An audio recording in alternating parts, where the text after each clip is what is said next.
How's it going, everybody? Mark Bursteiner here with Techno Buffalo, and we're looking at the 3-card, 3-device Monty of the new Apple peripherals. We're looking at the Magic Trackpad, the Magic Mouse, and the Magic Keyboard. We've got a lot to unbox here, so let's get right into it. I'm going to ask Niven here for my trusty Miss Senor Stabby over here so that we can get to opening these things. I actually did myself the favor of making a few pilot holes, actually. Oh, this is really unsafe. I don't know why we do this. This has got to be some kind of like an insurance liability, but here we are. So I cut the box just a little bit, but we're gonna live. We're gonna be just fine. Here's what I'm gonna do. I'm gonna play it smart, you guys. I'm gonna play it smart. I'm gonna use this knife right now for all of these. So, oh my God, I'm gonna hurt myself. There we go. All right, I cut the box again, that's fine. No big deal. We're gonna get all this stuff off of here. So, these new devices are awesome. I'm excited about the Magic Trackpad. You'll see why in just a second, but the other two are generally the same. You'll see the form factor is pretty close. Here we go. Thank you, sir. All right, so why don't we take a quick look at that. We'll start over here with the Magic Keyboard. The Magic Keyboard is a little bit different. Wow, there's really not much to that. You'll see on the side of the device, there we go. So if you're familiar with the old wireless keyboards from Apple, you'll remember it used to be rounded right here on the end for that power button. No more. It's now got a kind of just tapered slope look to it, and then on the back you've got a lightning port right here, which is where you're going to pair and charge. You've got your power switch over here, and you've got what I believe is a plastic outlet for the Bluetooth signal to escape from, since the rest of the device is mostly aluminum. It's really, really light. And the other major difference is you're not going to be able to see, obviously, but this is the same mechanism, the new mechanism that's in the new MacBook keyboards as well. So this is going to type a little bit differently, have a little bit of different travel, and I can't wait to try it out. This is going to be a little bit of a different unboxing. Obviously, we've also got a cable in here for all those lightning necessary things that we're going to need to do with this. It's going to be a little bit different. Once we're done here, we're actually going to go and set these up and take a quick look at how they behave and operate. The Magic Mouse is just sitting right inside there, just like the keyboard was, just sitting right there. And the Magic Mouse, again, looks very, very similar. Let's see if we get a cable in this one too. Yep, we've got a cable right here. Man, we've got lightning cables galore now. So the Magic Mouse, again, looks very, very similar to the old model. There's a couple of things that they say have changed. Supposedly, down here on the bottom, these stripes are going to be much easier to glide across surfaces, whether it's a soft surface, a hard surface, mouse pad, or not. You'll also see the distinct lack of a battery door. That's because all these new devices are all rechargeable. So right here, you're going to see you've got that lightning port again. It's going to be a little funny, a little awkward to charge it on its side, and then you've got a power switch up there, right up at the top. Otherwise, I believe it's just about 1 millimeter or 2 longer, but it feels about the same in the hand. I don't use a Magic Mouse on the day-to-day anymore, so I'm excited to play with this one and see if it makes that big of a difference. Lastly, but certainly not leastly, the Magic Trackpad, and this is the one that I'm most excited about.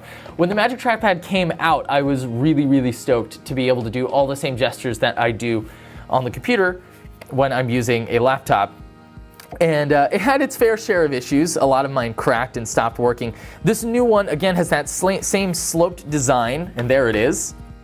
And it operates a little bit differently, and it, of course, has Force Touch, which is what the trackpads on the computers all have these days. And, of course, famously, the iPhone 6s has in the form of 3D Touch. Now, you'll see, again, that top bar is gone. It's approximately 30% larger than the old Magic Trackpad. It's a nice big surface area. It's all nice and soft. Seems pretty like a good balance between grippy and soft. But because it uses Force Touch for just about all the input, there's absolutely no travel here at all when it's off. The old Magic Trackpad had a sensor, not a sensor, but a click on the feet down at the bottom, so it would actually rock from one side to the other. So you could push up here, but it wasn't comfortable to do so because you were so close to the hinge. Now you can push anywhere, but we're not going to be able to demo that for you right now while it's off. So what do you say we go take a quick look at the setup process for these and get a couple of first impressions of what I think of the new Magic Trackpad. All right, guys, we are here to set up these new Apple devices, the keyboard, the mouse, and the trackpad. Let's start with the mouse, okay? So all Apple says you should have to do is plug this sucker in, turn it on, and it should pair automatically.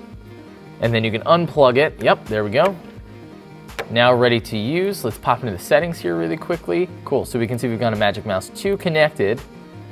Pop in a mouse over here. There we go. Look at that. Smart zoom. Let's turn that on. Let's turn on secondary click. Let's check out more gestures. We'll swipe between pages. All that stuff. That's nothing terribly new. The Magic Mouse has remained basically the same. The main difference is that that door is gone and it's rechargeable now. So let's go ahead and switch this guy off. We'll deal with you later. Let's switch over to the brand new Magic Trackpad. And the Magic Trackpad is the one with the biggest amount of changes. Let's switch that sucker on. Let's do the same thing. Keep an eye on the screen there.